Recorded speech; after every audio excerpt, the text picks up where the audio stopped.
తొండ తిరిగి పావును ఏం చేయలేదు ఇక్కడైతే. కానీ మనం చేయొచ్చండి. సక్సెస్ అవ్వాలన్నా, గ్రోత్ కావాలన్నా ఈ పావులతో మనం చాలా జాగ్రత్తగా ఉండాలి.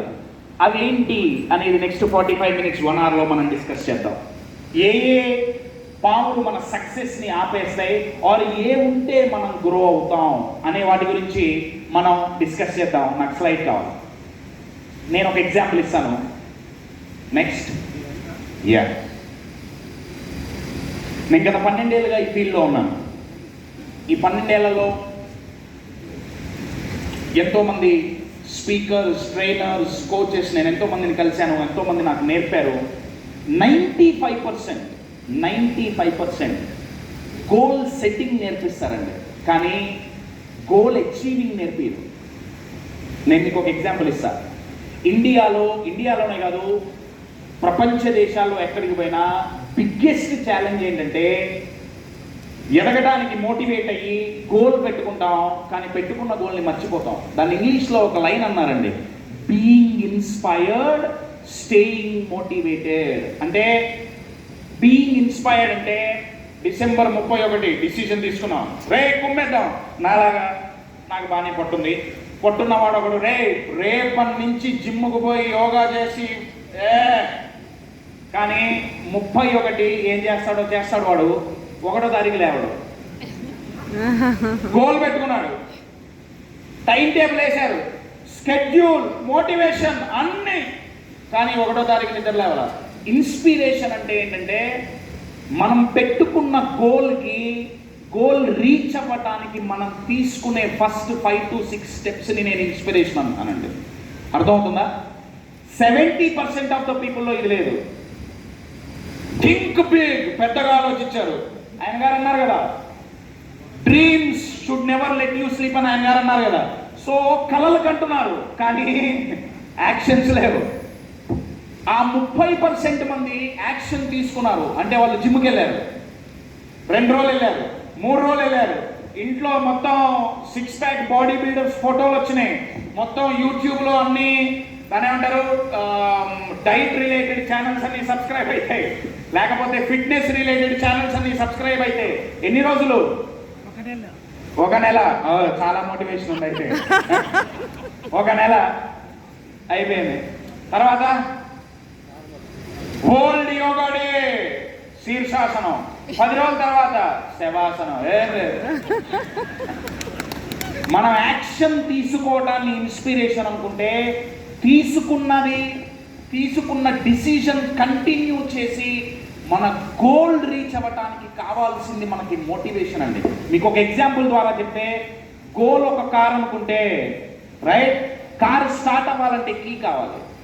ఈ కార్ స్టార్ట్ అవ్వాలంటే ఇన్స్పిరేషన్ కావాలి. అది ఇక్కడ మీకు దొరుకుతుంది. కానీ కార్ స్టార్ట్ అయింది, పెద్ద రోల్స్ రాయిస్, BMW, పోతున్నాం, పెట్రోల్ అయిపోయింది. ఆ పెట్రోల్ మోటివేషన్ అండి. అది మీరు రోజు కొట్టించుకోవాలి. ఈ ఇంపాక్ట్ మీకు ఉపయోగపడాలి అంటే ఇక్కడ నేర్చుకున్నది ఏదైతే ఉందో అది మనం ప్రాక్టీస్ చేస్తేనే అది గ్రోత్ అయినా సక్సెస్ అయినా. ఇంప్లిమెంట్ చేయలేదా ఈ మోటివేషన్ అంతా బూడిదలో పోసిన పన్నీరు. ఇది కావాలి అంటే గోల్ పెట్టుకుంటే సరిపోదండి. గోల్స్ ప్రతి ఒక్కటి గోల్ సెట్టింగ్కి సెషన్ అక్కర్లేదండి. గూగుల్లో ఇప్పుడు వచ్చేడున్నాయి, ఏదో స్మార్ట్ గోల్ సెట్టింగ్ అట, స్పెసిఫిక్, మెజరబుల్ ఏదేదో చెప్తుంది, స్మార్ట్, హ్యాండ్సమ్ వగేరా చాలా వచ్చినాయి ఇప్పుడు. ఓకే, నేను గోల్ పెట్టుకున్నా, నా గోల్ బ్రహ్మాండంగా ఉంది, నేను అన్నీ క్యాలిక్యులేట్ చేశా, మొత్తం ఎవాల్యుయేట్ చేశా, కానీ నా మైండ్ దానికి సహకరించట్లా. ఏ గోల్ సెట్టింగ్ టూల్స్లో అయినా మనం అనుకున్న ప్లాన్స్ వర్కౌట్ అవ్వకపోతే మన మైండ్ సెట్ ఎలా మార్చుకోవాలి, ఏ గోల్ సెట్టింగ్ టూల్ చెప్పదండి. అర్థమవుతుందా?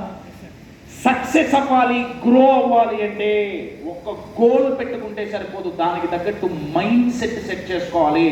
నేను ఒక ఎగ్జాంపుల్ ఇస్తా. మీరు చూస్తే కింగ్ ఫిషర్ బర్డ్, పెట్టండో కింగ్ ఫిషర్ అనగానే ఏదో అనుకునేరు, మోటివేషన్ బాగా వస్తుంది అనుకుంటే దాని నుంచి చాలామందికి. నా ఒక కాంపిటీషన్ కండక్ట్ చేశారు. కాంపిటీషన్ ఏంటంటే ప్రపంచంలోనే ప్రొఫెషనల్ ఫోటోగ్రాఫర్స్ అందరికీ ఒక కాంపిటీషన్ పెట్టారు. కాంపిటీషన్ ఏంటంటే కింగ్ ఫిషర్ బర్డ్ ఫోటోగ్రాఫ్ పట్టుకురావాలి. అది కూడా ఇక్కడి వరకే. అది కూడా కొన్ని స్పెసిఫిక్ స్టాండర్డ్స్ సెట్ చేయడం జరిగింది. ఎవరైతే ఆ స్టాండర్డ్స్ మీట్ అయ్యి ఆ ఫోటోగ్రాఫ్ పట్టుకొని వస్తారో వాళ్ళకి ప్రైజ్ మనీ వగేరా వగేరా లక్షల్లో కోట్లలో ఏదో ఉంటుంది. ఈ వ్యక్తి తీసిన ఫోటోకి ఫస్ట్ ప్రైజ్ వచ్చిందండి. ఎందుకంటే ఆయన అతి దగ్గర నుంచి ఫోటో తీయగలిగారు. ఆ ఫోటో చూస్తే లిటరల్గా కింగ్ ఫిషర్ బర్డ్ పైన ఉండేటువంటి వాటిని ఏమంటారు, ఫెదర్స్ అంటారా, ప్రతి ఒక్క మైన్యూట్ థింగ్ కూడా కౌంట్ చేయొచ్చండి. అయితే ఈ ఫోటో తీయటానికి ఆయనకి 72 గంటలు పట్టింది. 72 గంటలు ఆ ఫోటో ముందు కెమెరా పట్టుకొని అలానే నించొని 72 గంటలు నించున్నాడండి. 72 గంటలు ఎలా? పొద్దున్నే సూర్యోదయం నుంచి చూసుకుంటే సూర్యాస్తమయం వరకు దగ్గర 12-13 గంటలు. రాత్రి పూట వర్క్ ఉంటుంది కదా, కానీ 13 గంటలు అలా నించోవడం అంటే సరదా కాదు కదా. ఎందుకు నించోవాల్సి వచ్చింది? ఛాలెంజ్ ఏంటంటే పెట్టె ఎప్పుడు వస్తుందో తెలీదు. పిట్ట వాట్సాప్ లో మెసేజ్ చేయదు, బ్రో వస్తున్నా చెప్పదు, నేను వస్తున్నా రెడీగా ఉండు పిట్ట చెప్పదు. అవకాశాలు వస్తున్నట్టు చెప్పవు. నేను పిట్ట గురించి మాట్లాడట్లా. కాశ్యప్ ఏం చెప్పాడు రా అంటే పిట్టగా తిప్పిపోయాడు. అవకాశాలు వస్తున్నట్టు చెప్పవు, రెడీగా ఉండాల్సిందే. సో ఎక్కడ దొరుకుతుందో కొంచెం ఆయన రీసెర్చ్ చేసి ఉండొచ్చు. ఆ పక్షులు ప్రతి చోట ఉండవు కాబట్టి. సెకండ్ ఛాలెంజ్ ఏంటంటే అక్కడ ఒక మనిషి ఉన్నట్టు కొంచెం తెలిస్తే ఇబ్బంది పక్షికి. అందుకే తనని తాను ఒక గోను సంచి కప్పుకొని, క్యామోఫ్లాజ్ అంటారు కదా, కనపడకుండా మీరు చూస్తే కదలకుండా నీళ్ళలో రిపుల్స్ ఇవ్వండి. కొంచెం ఆయన కదిలాడా వచ్చిన పిట్ట ఎంతసేపు ఉంటుందో తెలియదు. అక్కడ కూర్చొని హీరోయిన్ లాగా పోజ్ కొట్టదు ఫోటో తీసుకోరా అని. ఎప్పుడు ఎగిరిపోతుందో తెలియదు. అంటే అవకాశం రావటమే కష్టం, ఎదగడానికి సక్సెస్ అవ్వడానికి అవకాశాలు దొరకటమే కష్టం. వచ్చిన అవకాశం చాలా తక్కువ టైం మాత్రమే మన దగ్గర ఉంటుంది. ఆ తక్కువ టైంలో ఆ వ్యక్తి కదలకుండా నించొని కొన్ని ఫోటోగ్రాఫ్స్ ఆయన గారు క్లిక్ చేస్తే దాంట్లో నుంచి ఒకటి సెలెక్ట్ చేసి పంపిస్తే దానికి ఫస్ట్ ప్రైజ్ వచ్చింది. నా క్వశ్చన్ ఏంటంటే ఈయన కాంపిటీటర్స్కి, ఈయనతో పాటు ఎవరెవరైతే దాని ఏమంటారు కాంపిటీషన్లో పాల్గొన్నారో వాళ్ళ దగ్గర బెటర్ పరిస్థితులు ఉన్నాయి. వాళ్ళు ఇలా 72 గంటలు ఇలా నించొని నడువు నొప్పి, కాలు నొప్పి, ఇంకేవేవో నొప్పులు పడాల్సిన అవసరం లేకుండా మంచి పరిస్థితులు ఉన్నాయి, బెటర్ పరిస్థితులు ఉన్నాయి. ఈయన దగ్గర ఉన్న కెమెరా కంటే బెటర్ లెన్సులు ఉన్నాయి, బెటర్ కెమెరాలు ఉన్నాయి. కానీ ఈయనకి ప్రైజ్ వచ్చింది. ఎందుకు? బెటర్ కెమెరా లేదు, బెటర్ లెన్స్ లేదు, బెటర్ ఆపర్చునిటీ లేదు, బెటర్ పరిస్థితి లేదు, బెటర్ గ్రహస్థితి లేదు. ఏముంది? బెటర్ మనస్థితి ఉంది మై డియర్ ఫ్రెండ్స్. మనస్థితి, ఆ బెటర్ మనస్థితి ఉంటే నేనేమన్నా అంటే దాన్ని మైండ్ సెట్ చేసుకోవటం అంటే అర్థం అదండి. మీరు ఓన్లీ గోల్ సెట్ చేసుకుంటే నా దృష్టిలో ఏ గోల్కి క్లారిటీ ఉండదండి. మనం ఫస్ట్ సెట్ చేసుకున్నప్పుడు నెక్స్ట్ 5 years 10 years ఏది చూసుకున్నా క్లారిటీ ఉండదు. కొత్త గొప్ప 10% 20% మాత్రమే. అది మీరు బిజినెస్లో చేసినా ఎలా చేసినా సరే మనం స్టార్ట్ అవ్వాల్సిందే. సెట్ చేసుకోవాల్సింది ఏంటయ్యా అంటే మైండ్ని. ఏమని సెట్ చేసుకుంటాం? పాములు ఉంటాయి, పాములు లేకుండా ఉండవు. నేను మీకు ఒక ఎగ్జాంపుల్ ఇస్తాను. ఏది? నెక్స్ట్ స్లైడ్కి పోండి. గంటంతా ఫస్ట్ స్లైడ్లోనే అయిపోతుంది. ఈ 2 ఫోటోలు చూడండి. నాగేశ్వర గారు అన్నారు లాగేండి, ఏం కాదు, ఇంకో గంట మాట్లాడండి. I love his commitment. ఈ 2 ఫోటోలు చూడండి. ఆపర్చునిటీ అని మనం ఇందాక మాట్లాడుకో, అవకాశం అంటే ఆపర్చునిటీగా. నాకు ఇక్కడ 2 డిఫరెంట్ సినారియోస్ ఉన్నాయండి. ఒకదానికి అక్కడ ముసలుంది, నత్త వస్తుంది, దానికి అది ఆపర్చునిటీ, అంతేగా. నా ముసలేమన్నదంటే వస్తుంది, నిల్చుందాం, వస్తుంది, మన దగ్గరకు వస్తుంది, రాకుండా వెళ్ళిపోతుంది. నా వెయిట్ చేసి చేసి చేసి చేసి అవకాశం వచ్చేటప్పటికి ముసలి చచ్చిపోయింది. వేరే ఇటుపక్క పక్షిని చూస్తే అసలు ఆ ఫోటో ఎవరు తీశారో తెలియదు కానండి, అది చూస్తే ఒకే ఒక చుక్క అండి, ఒకే ఒక్క చుక్క. ప్రాబబ్లీ ఆ పక్షి ఎంతో దాహంతో తహతహలాడిపడుతుండాలి. అటువంటి టైంలో ఆ కర్రపుల్ల నుంచి ఒక్క చుక్క పడుతుంటే దాన్ని పోయి పట్టుకుంది. నా వీడిని నేను ఛాంపియన్ అంటున్నాను.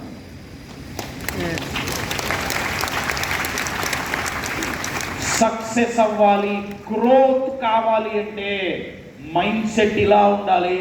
కానీ ఈ రోజుల్లో చాలా మందికి మైండ్ సెట్ అలా ఉంది. సార్ ఎందుకైనా అట్లా సార్, అవకాశాలు ఎవరిస్తున్నారు సార్? తొక్కేస్తున్నారు సార్. ఏంటి ఫిల్మ్ ఇండస్ట్రీలో ఏదో పదం వాడతారు, ఏంటది? చేతల్లో పెట్టుకున్నావా సక్సెస్ బానిసై తిరుగుతుంది, బానిసై. కానీ దానికి ఇది కావాలి, ఈ మైండ్ సెట్ కావాలి. అవకాశాలు ప్రతిసారి రావు. అవకాశం అన్న పదం మాట్లాడినప్పుడల్లా దానికి చాలా దగ్గరలో ఆకాశం అని ఇంకొక పదం రైమ్ అవుతుంది. మన కళ్ళ ముందే ఉంటుంది కానీ దొరకదు. ఆకాశం మన కళ్ళ ముందే ఉంటుంది కదండి, అవకాశం కూడా అంతే. అది ఎప్పుడూ భూమి మీదకి రాదు. ఆకాశం మనమే ఎగరాలి. ఆకాశంలోకి వెళ్ళాలంటే, అవకాశం సంపాదించుకోవాలంటే మనమే ప్రయత్నం మొదలు పెట్టాలి. ఇందాక నా గురించి శ్రవణ్ చెప్తున్నప్పుడు 1.5 years బ్యాక్ నాకు ఇట్లానే ఒక డైరెక్టర్, నా ఫస్ట్ మూవీ, అది నేను చేసిన ఫస్ట్ మూవీ, నా మూవీ కాదు నేను చేసిన మూవీ. నాకు ఫోన్ వచ్చింది, కశ్యప్ మీ వీడియోలు చూస్తుంటాను, మీకు ఒక రోల్ నేను రాసుకున్నాను, I would like to give you that role, మీరు చేస్తారా? అవకాశం వచ్చింది, రైట్. అదే టైంకి నేను చిరంజీవి గారితో ముంబైలో ఉన్నాను. ముంబైలో ఆయన గారితో ఒక 5 రోజులు ఏదో పని మీద వెళ్ళాం మేము. వెళ్తే నేను చిరంజీవి గారిని అడిగాను, సార్ ఇలా ఫలానా డైరెక్టర్ నాకు ఒక రోల్ ఇస్తున్నారండి, సినిమా నాకు అంత ఇంట్రెస్ట్ లేదు, బట్ మంచి ప్లాట్ఫామ్ అది, ఏమంటారు, మీరేమంటారు? ఆయన నేను అడిగిన ప్రశ్నకి సమాధానంగా ఒక 10-15 నిమిషాలు నాకు ఎక్స్ప్లెయిన్ చేశారు. నేను సినిమాలో ఎందుకు చేయాలి, ఏంటి, వగేరా వగేరా.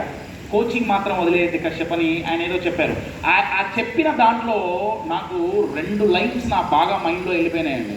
నాకు దానివల్ల అర్థమైంది ఏంటంటే, ఆయన ఏమన్నారంటే, కశ్యప్ శివశంకర వరప్రసాద్ లేదా చిరంజీవి అనే వ్యక్తి మెగాస్టార్ అవ్వటానికి కారణం, చాలామంది ఏమనుకుంటారంటే టాలెంట్ ఉంది కాబట్టి అయ్యారు, లేదా బాగా కష్టపడ్డారు కాబట్టి అయ్యారు. ఎస్, ఆయన కష్టపడ్డారు, ఆయనకి టాలెంట్ ఉంది. ఆయన ఏమన్నారంటే ఈ 2 కాదు కశ్యప్. నంబర్ 1, నాలో టాలెంట్ ఉందని నేను ఫస్ట్ గుర్తించాను. అది చాలామందికి తెలియదు. మనలో టాలెంట్ మనకు తెలియదండి, మన ప్రతిభా పాఠవాలు మనకు తెలియదు, మనలో ఎంత దమ్ముందో మనకు తెలియదు. 12 ఏళ్ల క్రితం ఒక ముసలాయన నాకు చెప్పాడు, రే నీలో మంచి దమ్మున్న కోచ్ ఉన్నాడు, నువ్వు చదివిన ఫార్మసీ వదిలే కోచింగ్ ఇండస్ట్రీలోకి రా. నాకు తెలియదు అప్పుడు, ఇప్పుడు తెలుస్తుంది. అర్థమవుతుందా? మనకు తెలియదు. ఆయన ఏమన్నారంటే మనలో టాలెంట్, మన శక్తి సామర్థ్యాలు మనకు తెలవాలి, నెంబర్ 1. నెంబర్ 2, దానికి తగ్గట్టుగా అవకాశాలు రావాలి. రాకపోతే సృష్టించుకోవాలి. చిరంజీవి గారు చేస్తున్నదే, ఇక్కడ ఈ పిట్ట చేస్తున్నదేనండి. పిట్టో పక్షో ఏమంటారు, ఇందాక ఫోటోగ్రాఫ్లో చూసిన ఆ ఫోటోగ్రఫర్ కూడా అవకాశాలు లేవు, సృష్టించుకున్నారు. సృష్టించుకోవాలి అంటే ఇది చాలా పవర్ఫుల్గా ఉండాలండి. సో సక్సెస్ అవ్వాలి, గ్రోత్ ఉండాలి అంటే ఫస్ట్ ఒక గోల్ ఉండటమే కాదు, గోల్కు తగ్గట్టు మైండ్ సెట్ ఉండాలి. ఆ మైండ్ సెట్లో ఉండాల్సిన 2 మేజర్ పాయింట్స్ ఏంటంటే, పాములు ఉంటాయి ఎప్పటికీ. నెంబర్ 2, మన దగ్గరకు వస్తుంది అనుకుంటే రాదు, మనమే వెళ్ళాలి. I will give you 1 more example. Next స్లైడ్కి వెళ్ళండి. ఈలోపు నేను ఒక మంచిది చదువుతా. Are you all enjoying? Are you all enjoying?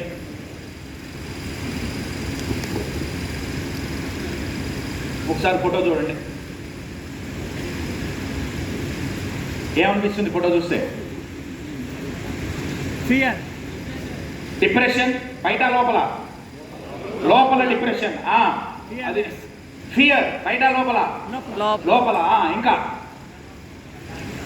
లోపల లోపల దాగున్నాం. ఇంకా అక్కడున్న వాళ్ళు కూడా కొంచెం పెద్దగా ఇస్తే నాకు వినపడుతుంది. మీకు ఈ ఫోటో చూస్తే ఏమనిపిస్తుంది? అలోన్, ఒంటరితనం, లోన్లీనెస్. ఎస్, అనగారు అలో నాకు పెళ్లి కాలేదండి.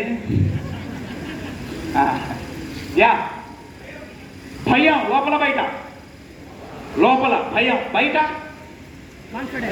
నాలాగా సూటు బూటు వేసుకొని పోజు కొడుతున్నాడు కదా. బయట చూడటానికి బ్రహ్మాండంగా కింగిరా, లోపల నేను చెప్పను రైటింగ్ వర్డ్. బయట చూడటానికి బ్రహ్మాండంగా ఉన్నాడు, చూడటానికి చాలా ధైర్యంగా, చాలా కాన్ఫిడెంట్గా, కానీ లోపల ఎక్కడో ఏదో తేడా కొడుతుంది. Yes or no? నా సక్సెస్ అవ్వాలంటే ఈ 3 రోజులు ఇంపాక్ట్ ప్రోగ్రామ్ అయిపోయిన తర్వాత ఇక్కడ నేర్చుకున్నవన్నీ క్రోడీకరించి మీరు ఇంప్లిమెంట్ చేయాలి అంటే, మీరు అనుకున్న బిజినెస్ చేయాలన్నా ఆర్ మీరు అనుకున్న గోల్స్ మీరు రీచ్ అవ్వాలంటే ఇలా ఉంటే రీచ్ అవుతావా అనేది నా ఫస్ట్ ప్రశ్న. అంటే కశ్యప్ మేమందరం ఇలా ఉన్నామని నువ్వు ఎందుకు ఊహించుకుంటున్నావు? 99% of the people at least once or twice లైఫ్లో ఈ స్టేట్లోకి వెళ్ళొచ్చిన వాళ్ళని. Yes or no? ఛాలెంజ్ ఏంటంటే దీని నుంచి ఎలా బయటపడాలి, ఎదగాలి అంటే ఆ లోపల కూర్చున్నాడే వాడు నిద్ర లేవాలంటే, ఆ లోపల కూర్చున్న వ్యక్తి లేచి నించొని మానసికంగా, నాకెంతో ఫేవరెట్ వర్డ్, అన్షేకబుల్గా నించుంటేనే, అన్షేకబుల్గా ఎంత కష్టం వచ్చినా, ఎంత నష్టం వచ్చినా, ఎన్ని సమస్యలు వచ్చినా, ఎంత ఇబ్బందులు వచ్చినా సరే, ఇందాక చెప్పినట్టు పారిపోయిన వాడు కాదు, తట్టుకొని అన్షేకబుల్గా నిలబడగలిగామా? మై డియర్ ఫ్రెండ్స్, మీకు అన్స్టాపబుల్గా గ్రోత్ కావాలి అంటే మీ మైండ్ అన్షేకబుల్గా నిలబడాల్సిందే. అలా నిలబడాలి అంటే బయట డెవలప్మెంట్, పర్సనాలిటీ డెవలప్మెంట్ బయట కాదండి, లోపల జరగాలి. అప్పుడే ఇంపాక్ట్ ఉంటుంది, లేకపోతే ఇంపాక్ట్ ఉండదు. అయితే అలా జరగకపోవటానికి మరి కారణం ఏంటి? ఇలా ఎందుకు అయిపోతున్నారు చాలామంది? ఇన్ఫీరియారిటీ. ట్రైనర్ అండి మీరు, మంచి పదం ఇచ్చారు. ఒక్క నిమిషం. గైడ్ లేకపోవడం, ఫియర్ ఆఫ్ ఫెయిల్యూర్, లో self esteem, lack of confidence. ఏమండి?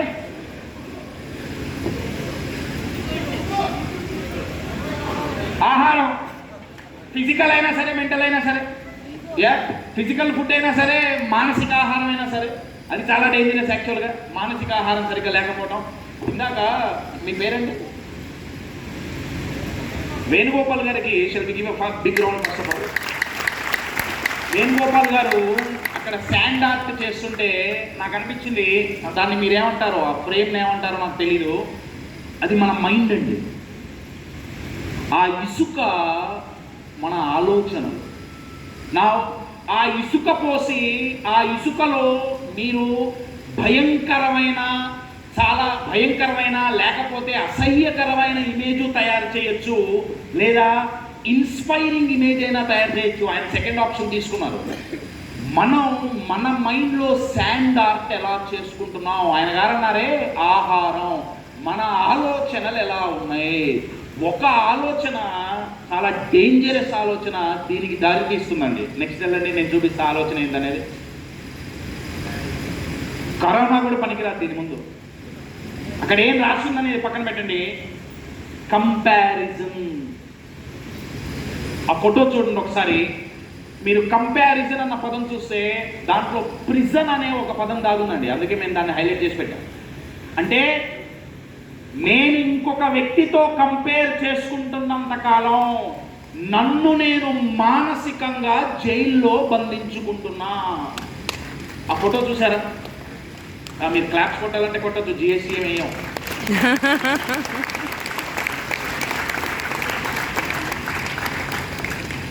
ఎక్కడ చూసినా ఇదే గొడవ. 2 ఏళ్ల నుంచో 2.5 ఏళ్ల నుంచో మనం నలుగురితో కలవటం మొదలైనప్పటి నుంచి మొదలవుతుంది కంపారిజన్. నాకు బాగా గుర్తు, ఈ వీడియో మళ్ళీ యూట్యూబ్ ఛానల్లో పెడతారు కాబట్టి పేర్లు చెప్పను, కానీ నాకు ఇంటర్మీడియట్లో ఒక అమ్మాయి క్లాస్మేట్ ఉండేది. ఫ్రెండ్ అండి, అంతే, ఇంకేదో కాదు. రెడీ ఉంటారు. ఇటువంటివి అయితే ఏమన్నా మోటివేషన్ వస్తాయా? సో అమ్మాయి ఇల్లు అక్కడ ఉండేది, మా ఇల్లు ఇక్కడ ఉండేది, కాలేజ్ అక్కడ ఉండేది. ఏమంటే అంత దూరం ఉండేది కాదు. అమ్మాయి పొద్దున్నే వచ్చేది, మా ఇంటికి వచ్చేది, మేమిద్దరం కలిసి కాలేజ్కి వెళ్ళేవాళ్ళం, మళ్ళీ కలిసి ఇంటికి వచ్చేవాళ్ళం. ఉత్తప్పుడు బాగానే ఉండేది. ఎగ్జామ్స్ ఏమన్నా కాలేజీలో పెట్టినప్పుడు బాగానే ఉండేది. రిజల్ట్స్ వచ్చినప్పుడు ఇంట్లో అది మామూలు యుద్ధం కాదు నాకు మా నాన్నగారికి. ఎందుకంటే ఆ అమ్మాయికి చదువు తప్ప ఇంకో పని లేదు, నాకు అది తప్ప, నాకు ఇదే పని. కాలేజీలో మాట్లాడితే ఎలాగొట్టారు, ఇప్పుడు పిలిచి డబ్బులు ఇస్తున్నారు. సో అది వేరే విషయం. So comparison, right? పొద్దుందా లేదా మా నాన్నగారు, నన్ను పొద్దుందా లేదా idiot? Same college, same teacher, same text book. అమ్మాయిని చూసి నేర్చుకోరా దరిద్రుడా, వెధవా. సేమ్ అందరు అదే లెక్చర్ కదా. ఆ అమ్మాయికి ఎందుకు 90 వచ్చినాయి, నీకు ఎందుకు రావట్లే? అమ్మాయిని చూడరా, నేర్చుకో. నేను మా నాన్నగారు చెప్పింది చేసా, అమ్మాయిని చూసా, అది ఇంకేదో మోటివేషన్ అయింది. రమేష్ గారు కొంచెం చూసి ఎడిట్ చేయండి అయ్యా, ఇది లేకపోతే పడవా. అర్థమవుతుందా అండి? కంపారిజన్. పొట్టుకున్న వాళ్ళు సంతోషంగా లేరు. ఎందుకు? పొడుగున్న వాళ్ళతో కంపారిజన్. అరే వాడు 6 అడుగులు ఉన్నాడు రా, నేను 4.5 ఉన్నా, 5 ఉన్నా. దేవుడా, ఒక్క 2 ఇంచులు. పొట్టోళ్ళు సంతోషంగా లేరు. పొడుగున్న వాళ్ళు సంతోషంగా లేరు. ఎందుకంటే నా ఫ్రెండ్, నా క్లాస్మేట్ ఒకడు ఉండేవాడు, వాడు 6'3", 6'4" ఉండేవాడు. వాడికి షూస్ దొరికేవి కావు సరిగ్గా. ఇప్పుడంటే చాలా వచ్చినాయి కానీ అప్పట్లో ఏం లేవుగా. షూస్ దొరికేవి కావు, బట్టలు దొరికేవి కావు. బస్సులో కూర్చుంటే బెంగళూరు నుంచి హైదరాబాద్ రావాలంటే కాళ్ళు సరిపో. ట్రైన్లో పడుకుంటే కాళ్ళు బయటకు వచ్చేవి, ఎవడో ఒకటి తగులుతుండేది. ఫ్లైట్లో లెగ్ రూమ్ లేదు. రే ఏం చేయాలరా పడుకుండి. క్యాంపస్లో అశోక చెట్టు లాగా నేను ఒక్కటే ఉన్నారా. ప్రాబ్లం ఏంటంటే దీనికి తోడు ఇంట్లో ఏమన్నా చెప్పిన పని చేయకపోయినా, సరిగ్గా చదువుకోకపోయినా చెట్టం తెరిగావు. అరే మీ పొట్టోళ్ళే మంచిది, హ్యాపీ, పొట్టోళ్ళని కట్టాలో అని ఏదో ఒకటి చెప్పుకొని తిరగచ్చు. పొట్టోళ్ళు హ్యాపీగా లేరు. ఎందుకు? కొంచెం డార్క్ కాంప్లెక్సేషన్ ఉన్న వాళ్ళు హ్యాపీగా లేరు. టన్నులు రుద్దుతున్నారు. Fair and Lovely, Fair and Handsome, Pond's, Olay, what not, రుద్ది సంతోషంగా లేరు. కొన్ని శ్రవణలాగా ఎర్రగా బుర్రగా ఉన్న వాళ్ళు సంతోషంగా ఉన్నారా? ఎర్రగా బుర్రగా ఉన్న వాళ్ళు సంతోషంగా ఉన్నారా? వాళ్ళకి సంతోషం లేదు. ఎందుకు లేదు? వాడికంటే ఎర్రగా బుర్రగా ఉన్నాడు ఇంకెవడో ఉంటాడు.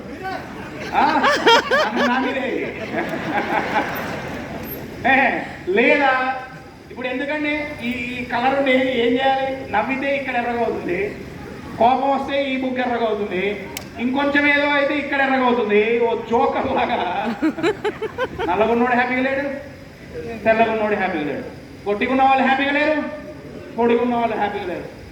యంగ్స్టర్స్ ఎస్పెషల్లీ, నేను ఈ పదం మీరు బాగా గుర్తుపెట్టుకోవాలి. యంగ్స్టర్స్ను ఉద్దేశించే మాట్లాడుతున్నా. యంగ్ ఏజ్లో పోతుంది ఇది, యంగ్ ఏజ్లోనే పోతుంది. ఉప్పల్ క్రికెట్ స్టేడియం వస్తుంది ఇక్కడ, చుట్టూ ప్రేక్షకులు ఉంటారంతే, మధ్యలో పిచ్చి.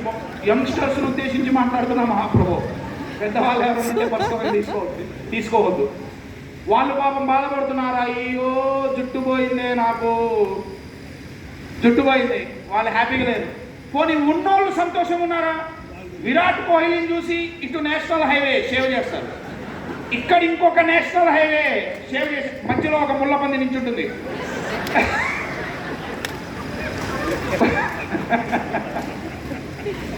ఎరా నీకు జుట్టుందని అహంకారం అంటారేమో.